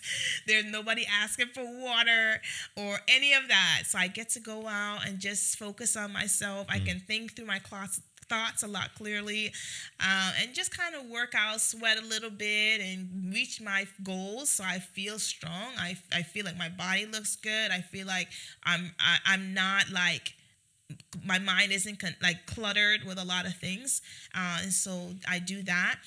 2, I invested in some things. 1, I like to do like pedicures, so I have like a foot spa that I bought that I'll do, and I haven't done it like maybe about 2 weeks now, but my ideal goal is every week, maybe a Thursday night, because that's like our off family day, just to sit down with my foot in the foot spa, get some Epsom salt, and just like do that. I also have like a gel nail kit and everything like that, so I'll do like my pedicures at home. So I love to do that, and it also makes you feel like super, girly. To have your feet done. I wash the dishes a lot, so doing my hands is like doesn't even make sense, but from time to time I might do that. But the point, and then sometimes I'll take myself to brunch or lunch, or just buy myself a smoothie or something like that. Strangely enough, I will say this as well for self-care. Yes, there are intentional times where this is strictly for self-care, but there are some times when I would actually go to the grocery store on an errand by myself, and the by myself part is the self-care. Okay? I am doing an errand, but the fact that I'm by myself, no kids, no noise, no stress, and I just walk through the grocery store and pick up my groceries, sometimes you have to figure out how to make something you're already doing benefit you in terms of your mental health, because sometimes you might not be able to find the time in that day to do something additional. Sometimes, like for example, sometimes because you have to do a foot spa at home, you have to literally go fill up the foot spa, take it to where you're going to be sitting, then get all the equipment, and so what happens is sometimes you get so overwhelmed preparing for self-care that you don't do it. And so sometimes the thought is, okay, what am I already doing that I can incorporate something for me, but still get done what I need to get done? I hope that makes sense. So those are some things that I do. I like spending time with my husband. And so we might watch a movie. We might go, when it's warm, to play tennis or play pool, or we might just go and sit down at like a nice little cafe and eat a little something, get some smoothies. So I really enjoy those things. I enjoy bonding with my parents. So I'll call them and have conversations, or my aunts or something like that. But yeah, that's me. That's awesome. Yeah, that's awesome that you have these self-care principles and so forth to help you, because it's so important when running a business, when running a home, when having boundaries, when all of those is going to be that you don't lose you in the process. I'm about to start a brand new sermon series about that as well. For those who are on Legacy Den, I'll announce it to you first. It's called Code Switching. And a lot of people have been going through that in relationships. It's a relationship-based series. And the whole idea is like, if it's going to take away your peace, it's too expensive. In relationships, if it's going to cost you your peace, it's just too expensive of a price to pay. And so you want to stay tuned on that for the series. But having self-care is important. Don't lose you in the process. I don't care if it's going to give you $1 million, $2 million, whatever it is. If it's going to be where you are losing you in the process, you don't know who you are. You lost your mind. You don't have a sound mind anymore. It just feels like, man, who am I? I don't know who am I. You look around, it's like, I don't know who I don't know who am I anymore. That is too expensive of a price to pay. So make sure that as you're doing your business, as you are out there, making sure that the bag is coming home, you have stuff in the bag to bring home, ensure that you are not losing you in the process. Go to the gym, have some self-care, still do your devotion, still pray, still have meditation, still read the Bible, still fast, still go out and make sure spiritually you're well, emotionally. A matter of fact, I didn't ask this, but let me ask this. Mm-hmm. What about in the same phase of soul care? I call it. I wrote a book called Damaged But Delivered. You need to get it. Head to my website, damagedbutdelivered.com, and get you this book, because in the book I talk about breaking unhealthy generational cycles and personal patterns. And in one of the chapters I talk about soul care. It's so important. I was talking about Moses and so forth, and showed how what Moses did was powerful. He led these people from Egypt, millions of people that are coming out of Egypt and going to the promised land. But in the whole process, the thing is, Moses did not enter into Canaan land for a reason. It was not because of a lack of strength. He had enough strength, but it was because of the health of his soul. Moses did not enter Canaan land not because he wasn't strong enough, but because his soul was not well. And that is important. The one thing that can stop you from your God-given destiny is not so much the enemy, but the inner me. And so, my question to you now, when it comes down to soul care, is, do you have a therapist? Okay. So I want to answer that twofold. The answer is yes. The overall answer is yes. I've been on this journey of looking from therapist to therapist, shopping around. Sometimes it's like that. Yeah, sometimes it's like that. You see me look on my face like, oh, it could be a lot. Can you imagine like buying a camera and having to keep sending it back? Like going from one camera, you did Nikon, didn't work, got to go to Canon, didn't work, decided to try Blackmagic, didn't work. So you get a little frustrated after a while, but I will say yes. So I've been doing therapy for a couple of years now. I had a couple of different therapists along the way. So yes, that does add to soul care, like digging into some things I never even thought about, you know. So you have some present day things, but you also have things from your past that if you have never like delved through some of those things, the reality is they will affect who you are today. So in the beginning of our conversation, I mentioned this whole entrepreneurship idea has been something that has been ingrained in me from when I was a kid. Even how I parent, how I show up in my marriage, it is influenced by what I have been taught or what I've been exposed to as I grew up. So all of those things, when you're sitting in therapy or with a mentor or something like that, I think that definitely is a big part. Another thing, which is the second part of the soul care that I wanted to address, is I strongly advocate. I'm married, so I will direct this toward married women, but I would say anybody. But my comment is such that I'm going to say my husband, he does ministry, but his relationship with God doesn't compensate for mine. 100%. Like it doesn't, oh, my husband's a pastor, so I'm going to go to heaven. I have like a golden ticket. Like it doesn't work that way. It doesn't work that way. It doesn't work that way.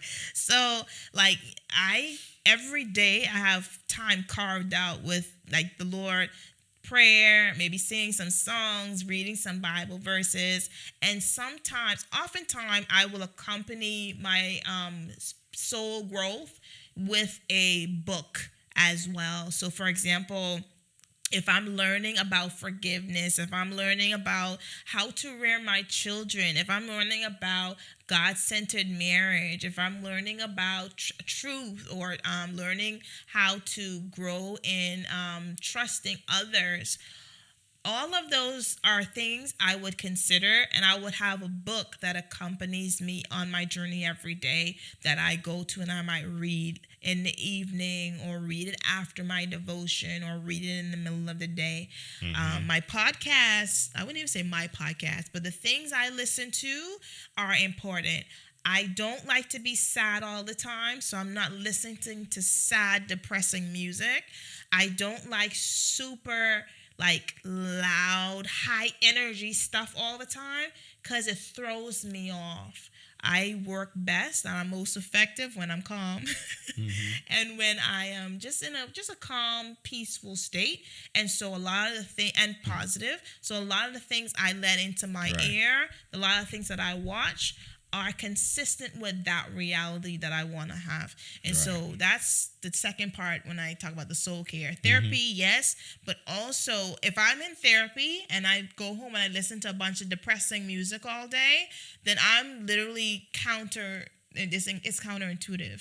So that's kind of what I do. And that's something I would recommend for you too. Take inventory of what you're exposing yourself to every day.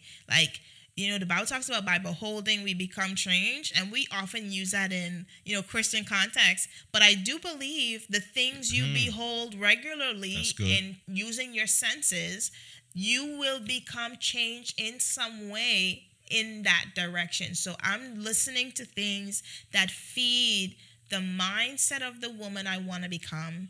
I'm watching things that a lot of times I'm not thinking too deeply about it, but if I'm intentional, I'm saying the woman that I'm going to be, how does she think? How does she spend her time? What does she eat? And I will say, if you have an unhealthy body, that's going to affect your mental health. If you're not healthy, if you find that you always have migraine headaches, or you always have pain in your right side or pain in your back, those things affect your mental health. And so even what I eat, what I drink, my practices in nutrition and everyday activity, those things I consider will affect, my relationship with the Lord. If you're sick, it's hard for you to be praising and stuff like that. I think you should praise in the middle of your sickness, but my point is, it's just hard. So if you're doing things that are contributing to a less healthy body, then those are things you need to also be mindful will affect you in all these other areas as well. Yeah, that's good. Yeah, that's good. Listen, the idea of therapy, having a therapist, guys, don't play with it. Yeah, don't play with that. I'm glad that you didn't give up in searching for a therapist. It can be challenging to find a good therapist sometimes. And that's why I'm bringing on some therapists on this line too, to expose you to some good ones that you can be able to say, at least I have an access to ask and see if they have availability, even if it's for one session right now. And then that therapist knows a whole circle of therapists that they can be able, because they are all in a network. I'm in a network of pastors, so I know a lot of pastors, but for therapists, they're in a network as well. Gone to school with these people. They go to conferences, they go to workshops, they go to so many different things. So they're in a network. So if you find one good one, most likely that good one knows at least 10 good ones. Okay, so again, find yourself. Don't give up. If that's you who have felt like, man, I gave up. The therapist I went to 10 years ago, 5 years ago, or 3 years ago, it didn't work. I didn't feel better. I didn't feel like it was helping me. It was just, I don't know, I didn't feel better. So I would say that don't give up on that journey. Keep praying, asking God to send you the right people, put the right people in your life to direct you to the right therapist, Christian therapist that will help you along the way. Okay, so I'm glad that you're doing that, because again, running a business and a home is going to be important for you to do that. Like, it's going to be important for you to have that in your life so that you can be like, man, I'm not losing me in the process. Just like you going to the doctor for physical wellness. It's important for emotional wellness. And this culture does not do a good job in emphasizing emotional health, right? We emphasize physical health. We emphasize spiritual health. But emotional health is another component that I believe that in this season, you have to make your priority. I was going to say one of your priorities, but you have to make it your priority. Okay? Same as your spiritual health, your physical health, you got to make emotional health your priority as well. Okay? All right. Yeah. Oh, you have something? To add, because I think there is a stigma against therapy because of what we've seen in the television, or someone told you that therapy is for weak people, or I've heard this mentality as well. Well, they have problems too. Why would I go to those people who have problems? Or they'll have some type of, crazy something to say. The truth of the matter is, we are all imperfect people. You're never going to find this perfect person for therapy unless you're going to Jesus himself. 100%. Okay? So that's one. The second part about it is when, and I know I'm going to use a scripture reference, but, when Moses was given the instructions to build the tabernacle in the wilderness, Moses was not a mason. Okay? He didn't know how to do any of those things. God has empowered people to help him to build this tabernacle. Mercy. And so, like, for you as an individual, God has empowered people that have gifts to be able to help navigate difficult spaces you might find yourself in. And therapy is not just for people who are in a difficult space. Therapy can help people who are in a great space, but they want to continue in that great space, or they want someone like to help them to navigate different thought processes, weeding through past traumas, wanting to go through this particular transition from one state to another, and they might find difficulty. If you have anger issues, if you have depression, and it's not only for people that have depression. It's just so many things out there that you can think about when you think about therapy. It's not just for the person who's depressed or the person who feels like they don't want to live anymore. It can attribute to anybody. And the beautiful thing is, maybe there was a time when therapy was very much like that and for people in those categories, but now it's so much more nuanced. So you can always go ahead and take a look and see if you have a need, does therapy, apply to that particular challenge or need that you may have. So, yeah. Oh, man, that's good. That's good. Now, we're coming to a close shortly, and I just have just two more things I want to talk about, and that is, let me see here, because there are different seasons, as we talked about, that you'll go into at times. So the thing is, we often judge ourselves by old versions of ourselves. We expect the same output, energy, and pace, even when life has clearly shifted. But how have you learned to give yourself grace as seasons change and productivity looks different than it used to? This is definitely something that I would say is an ongoing learning process for me, because life, they have to say life be life. Yeah. So, yes, it's ongoing. It's never a situation where I'm like, oh, yeah, I got this. But I will say, I used this word before, and I would say awareness. And that's very similar to just knowing where you are. If you know you are in a transition, then I would say lean more into grace. So, for example, right now, there's a shift in our home, right? So I'm the type of person that I like everything to be immaculately clean all the time.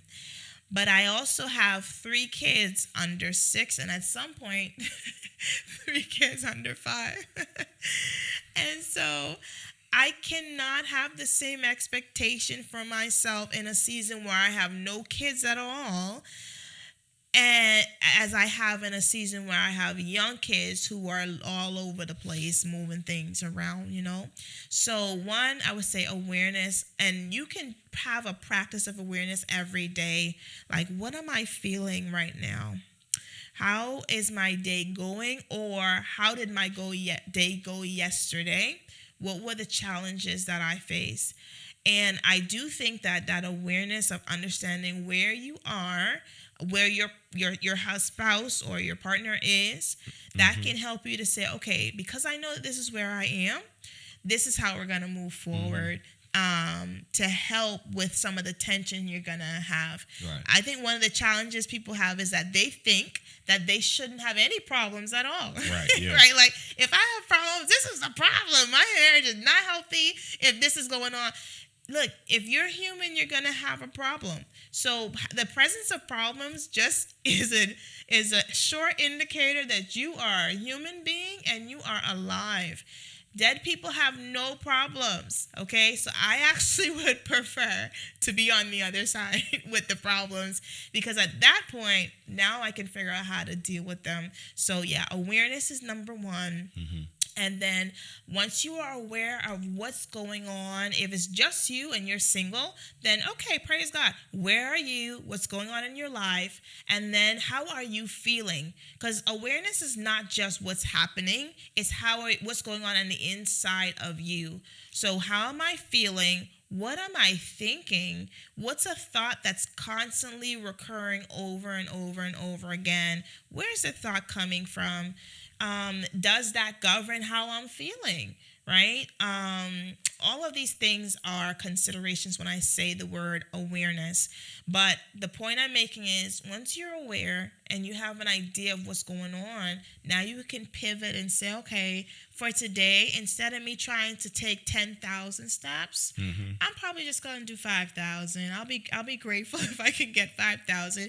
Instead of me expecting, if you're a homeschool parent, or if you have young children, instead of you sitting down going, I'm going to teach my kid to read in 1 week, you might want to push that to 2 or 3 weeks and have grace for yourself. That's good. And it's just because, for this season, for this time frame where I'm transitioning, I need to have more grace. And even if your kitchen is not clean every day, you might have to say, you know what? I only use the dishwasher 2 times a week, but I may have to just use it every day. I might not get the kitchen clean by the end of the day, but I'll wake up and just clean it in the morning. And what I'm pointing out to you is that's what grace looks like for yourself. Mercy. We tend to be more graceful to other people than we are for ourselves, generally speaking. And so that's what I would say. That's how I deal with transitions, and a thought for you, how you can probably deal with your transitions too. That's good. That's very practical, relatable, in seasons where it calls for a different pace. Yeah. You're going to need to know when to apply the pace of grace, because you're going to need to say, man, listen, I'm on a pace right now where I'm going to need grace to cover me for this. The business needs my attention here, but there's some things that have to take the back burner right now. Yeah, it has to be placed on the back burner. There's a time when my wife and I had to come to a conversation when we started to have, I think maybe they're on the second child, maybe on the third child. We're about done now. I'm joking, don't answer that. But I think we're done in Jesus' name. But the thing about that is, it had to come to a place where we're like, okay, we can't expect them to not mess up the house. We can't expect them not to write on the wall. We can't expect them. I mean, there's still consequences for that as we train them and teach them, but still, it's not going to be a clean house 24/7.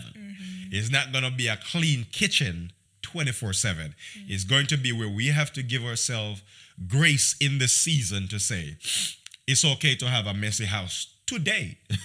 It's okay to have a messy house just for this week, because this week was crazy. The kids were, I don't know what they ate. I don't know if it's a sugar. I don't know what you put in the food. I don't know what, but they just went crazy. They just went crazy, like real crazy.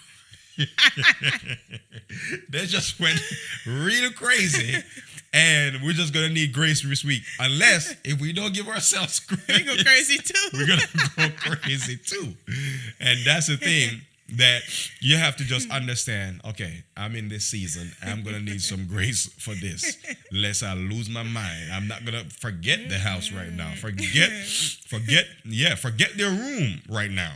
Yeah, forget that. Forget the bed. Forget folding up the bed right now. Forget cleaning the dishes right now, because I'm in a season where I'm gonna need grace to cover me and call in somebody to come clean the house. Let me something. add this. There is a challenge that we have looking at social media when we see all of these moms. They say they're stay-at-home moms, and they're making the Cheerios from scratch for their children to eat. Guys, if they're on social media and they have thousands of followers, that is their job. That's right. Like, it is their job. They are content creators. Right. So don't look at these social media, what do you call them? Content creators. Content creators, and go, I must be doing these things too. These people are getting paid to create content. 100%. All right, that is their job, and they may have other jobs that they do, but and if they're selling books and other type of media or whatever it is, they are making money. That's how they make money. And so I know there's a lot of popular trad wife things that they're putting up, and all these other things that lend to this anxiety that you have about what your standards should be. But they're not living your life. They're not married to your spouse. They don't have your kids. They don't pay your bills. They don't have the life that you have. And so while they're painting these pictures that are good aspirations for some, it doesn't apply to everybody. And that's one of the reasons why I went back to making sure that what you're consuming, the content you're consuming, is actually feeding you in a healthy way. Because you don't want to be putting things in your mind that's telling you that you're not good enough, that you're not things like that is not healthy for you. Now, there are some people that do need to get up off their butt and do some work, right? You need to get up.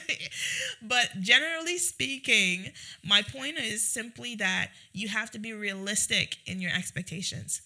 That's good. You have to be realistic. You have to be realistic. All right. Last question, everybody, because watch this.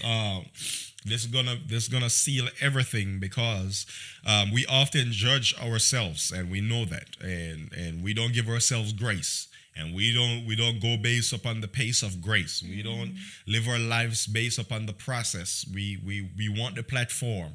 We want to get it without the grind. We want to get up there we want the trend without the truth. We want to be trending, but we don't want the truth. The reality is, the truth is, it comes with stress. It comes with sacrifice. It comes with taking wisdom. It comes with sometimes stepping back a little bit. Be like, oh boy, this business, I don't care if it fails right now. I'm not going to lose this for that. Right? So with that being said, platforms fade. We know that. You can get the platform, but they fade. Business, it evolves. But the culture of a home, it lasts. What we model privately often speaks louder than what we build publicly. Yep. For women and couples trying to run a home while running a business, what is one mindset that they need to release, and one practice they need to adapt starting right now? I love this question. So one of the mindsets I definitely think you need to release is this idea that if the other person changes, then you can now live the life you want. All right. So your dreams are all based on whether or not this person becomes the man or woman of your dreams. That is a mindset that you need to release. And you can't do it by yourself, especially if you're not even aware that this is your mindset. right? There is this overarching thought that, man, if he would do this and if she would do that, then I would be able to do this, and or blame shifting. It's because of the other person that we're not here, and the other person that we didn't do that. So that whole mindset of not taking responsibility for your part. Yeah, the other person had a part, and that's fine. But you also have to be realistic about what was your part.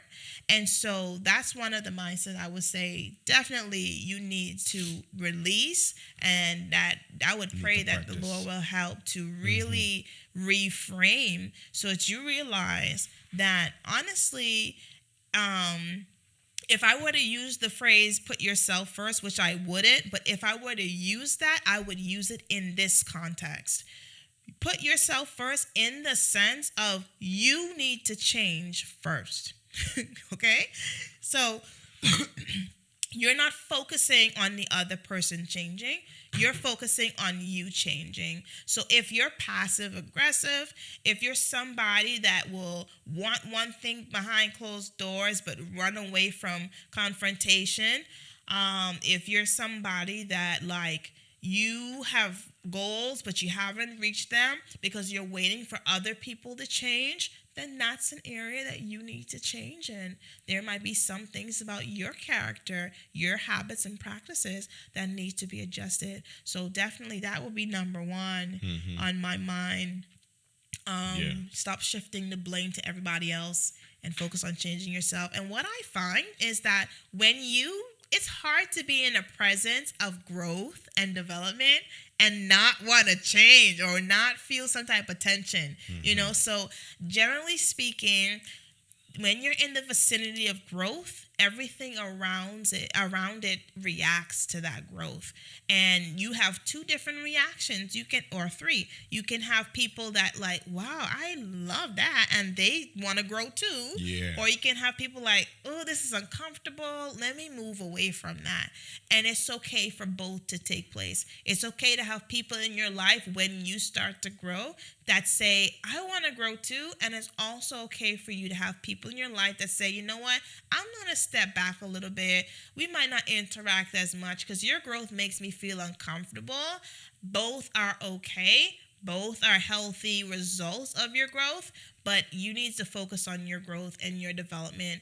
And God, I believe, will send people in your life that align with that growth over time. And then there are some situations where you have to literally confront or cut off relationships that are contrary to your growth. But at the end of the day, the Lord will show you when and how to do that, or if grace is needed and you may have to, wrestle with that person in your life a little bit longer. But at the end of the day, though, that's one. Yeah. In terms of, the one that needs to be adopted, I wrote it down right here. Take your time. It says,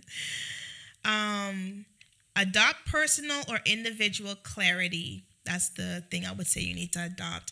There's a lot of people, and even for myself, there was a space where I was like, I just need help. I just need help. This victim mindset. I just need help. And I remember we had an event at our house, and people are coming in and they're asking me, Anya, what do you need help with? And I'm just like, I don't know. Just look around and see how you can help me. And then my husband was like, how about you stop what you're doing, explain where you need help, and then keep going forward with what you're doing.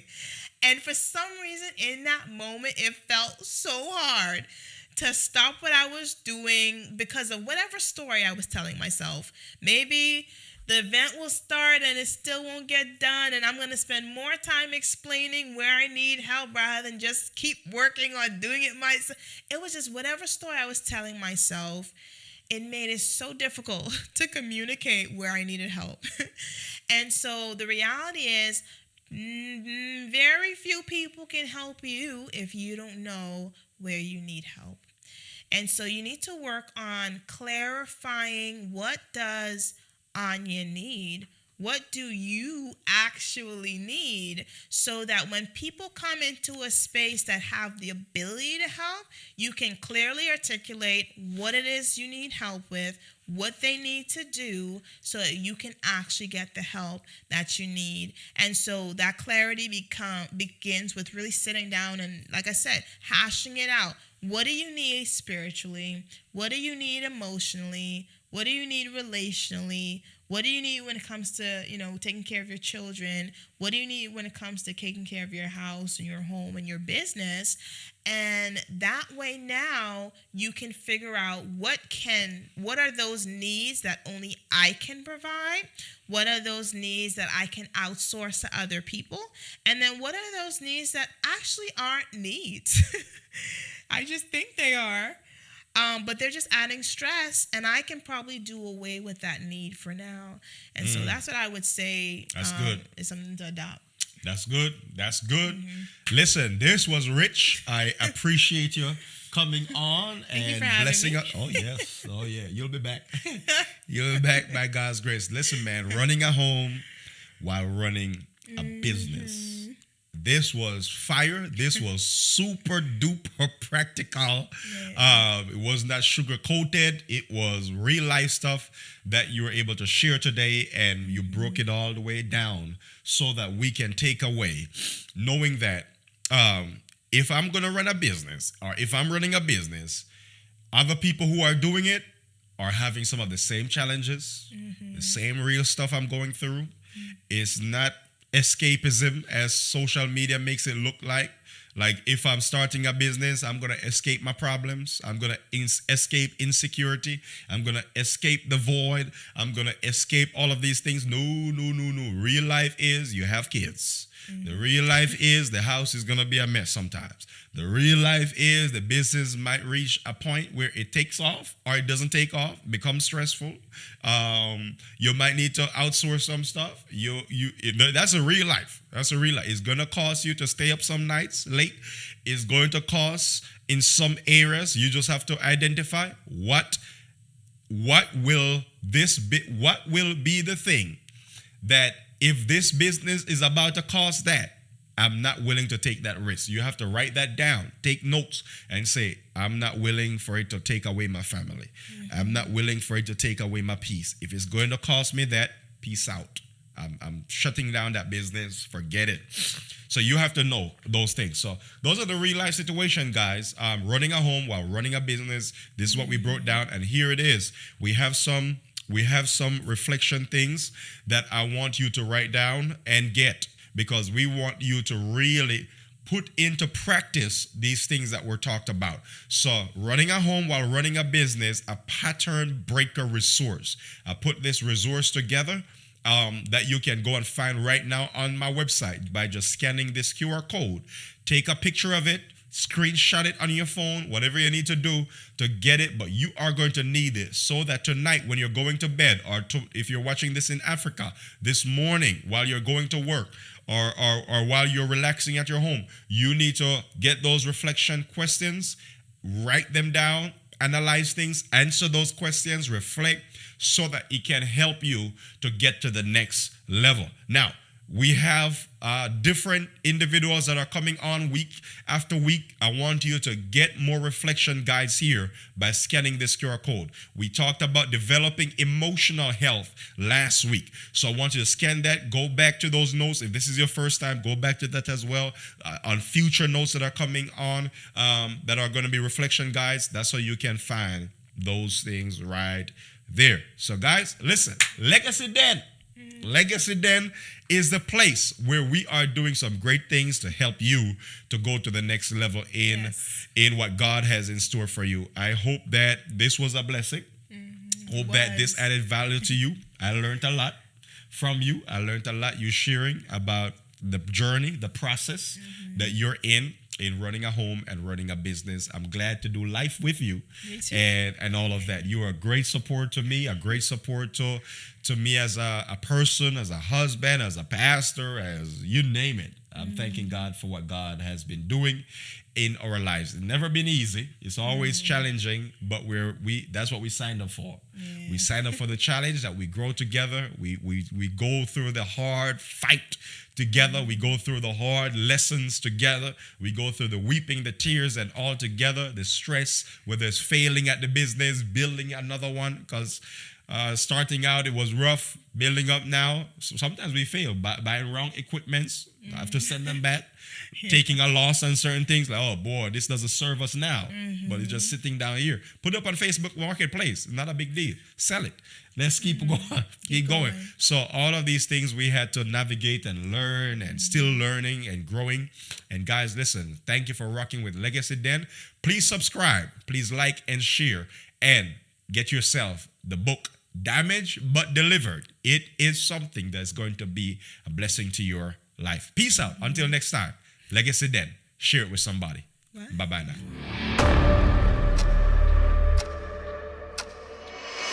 There is a new story that awaits you. It's time to break generational cycles. It's time to break personal patterns that leave you in pain. I can't let my past make me miss out on God's promises for my life. Damaged but delivered is not about never falling. It's about getting back up. No matter how many mistakes have been made, your value in God's eyes has never changed. It is time to transform pain into purpose and damage into destiny. Yes, you were damaged, but you are valuable. Yes, you had a rough chapter 1, but God is rewriting chapter 2. There is a new story that awaits you, and it's time to pivot to that story.